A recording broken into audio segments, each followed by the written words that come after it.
राजस्थान के जैसलमेर शहर में थार रेगिस्तान के बीचों बीच एक पुराना हवेली खड़ी है। स्थानीय लोग इसे भूतों का महल कहते हैं। ये कहानी उसी हवेली की है जहां एक रात कुछ ऐसा हुआ कि आज भी वहां के लोगों की रूह कांप जाती है। अरुण एक फोटोग्राफर था जो पुराने किलों और हवेलियों की तस्वीरें खींचता था। दिल्ली से आया हुआ ये लड़का हेरिटेज फोटोग्राफी में बहुत फेमस था। उसने सुना था कि जैसलमेर की ये हवेली बहुत खूबसूरत है, लेकिन कोई वहां जाने की हिम्मत नहीं करता। चाय की दुकान वाले ने तो यहाँ तक कहा था कि पिछले 50 सालों में जो भी वहाँ गया वो कभी वापस नहीं आया। अरुण को ये चुनौती दिलचस्प लगी। उसने सोचा, अरे यार, ये तो परफेक्ट लोकेशन है मेरी फोटोग्राफी के लिए। शाम के वक्त अरुण अपने कैमरा इक्विपमेंट के साथ हवेली पहुंचा। रास्ते में ही उसे अजीब सा एहसास हो रहा था, जैसे कि कोई उसका पीछा कर रहा हो। हवेली का मुख्य दरवाज़ा टूटा हुआ था और अंदर से अजीब सी आवाज़ आ रही थी, जैसे कि कोई रो रहा हो या फिर कराह रहा हो। हवा में कुछ अलग सी गंध थी, जैसे कि कोई चीज़ सड़ रही हो। अरुण ने हिम्मत जुटाई और अंदर कदम रखा। हवेली के अंदर का नज़ारा देखकर अरुण हैरान रह गया। दीवारों पर अजीब से निशान थे, जैसे कि किसी ने नाखूनों से खरोचा हो। ये निशान इतने गहरे थे कि लगता था जैसे किसी जानवर ने बनाए हों। फर्श पर काले धब्बे थे जो खून जैसे लग रहे थे, और कुछ जगह तो ये धब्बे अभी भी गीले लग रहे थे। अरुण ने अपना कैमरा निकाला और तस्वीरें खींचना शुरू किया। हर क्लिक के साथ उसे लग रहा था कि कुछ गलत है। अचानक उसे लगा कि कोई उसे देख रहा है। उसने मुड़कर देखा तो कुछ नहीं था, लेकिन हवा में एक अजीब सी सरसराहट थी, जैसे कि कोई उसके कान में फुसफुसा रहा हो। अरुण ने सोचा, शायद ये सिर्फ हवा है, लेकिन जैसे ही उसने दोबारा कैमरा उठाया, उसे एक धीमी सी आवाज़ सुनाई दी। ये आवाज़ बिल्कुल उसके कान के पास से आ रही थी। तुम यहाँ क्यों आए हो? अरुण का दिल तेजी से धड़कने लगा। उसने चारों तरफ देखा, लेकिन कोई नहीं था। आवाज़ फिर आई, इस बार और तेज, और लगा जैसे कई आवाज़ें एक साथ बोल रही हों। यहाँ से चले जाओ, नहीं तो तुम्हारा भी वही हाल होगा जो बाकियों का हुआ है। अरुण की सांस फूलने लगी, उसके हाथ कांपने लगे और कैमरा भी हिल रहा था।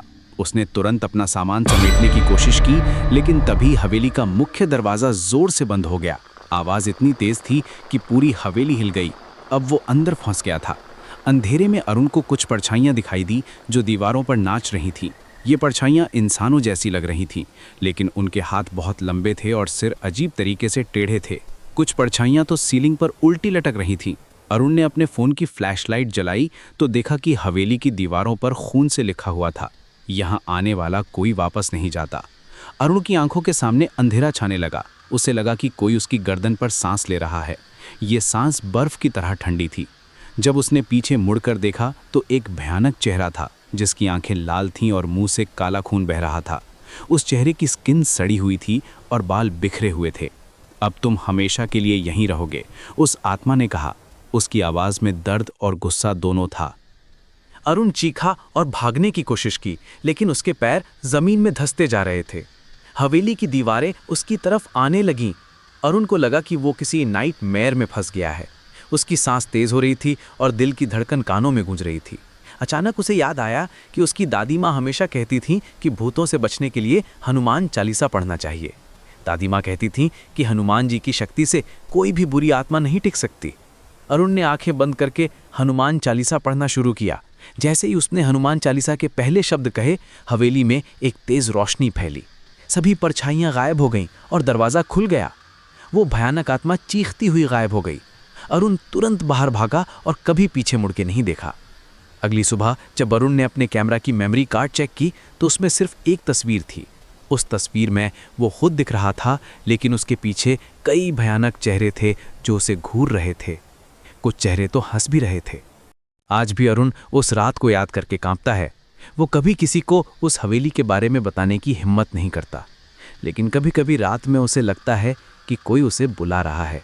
अरुण, वापस आ जाओ, हम तुम्हारा इंतज़ार कर रहे हैं। और ये कहानी यहीं ख़त्म नहीं होती, क्योंकि जैसलमेर की उस हवेली में आज भी कुछ है जो नए शिकार का इंतज़ार कर रहा है। अगर कभी आप वहाँ जाएं तो याद रखिएगा, कुछ जगहें ऐसी होती हैं जहाँ से वापसी का रास्ता नहीं होता।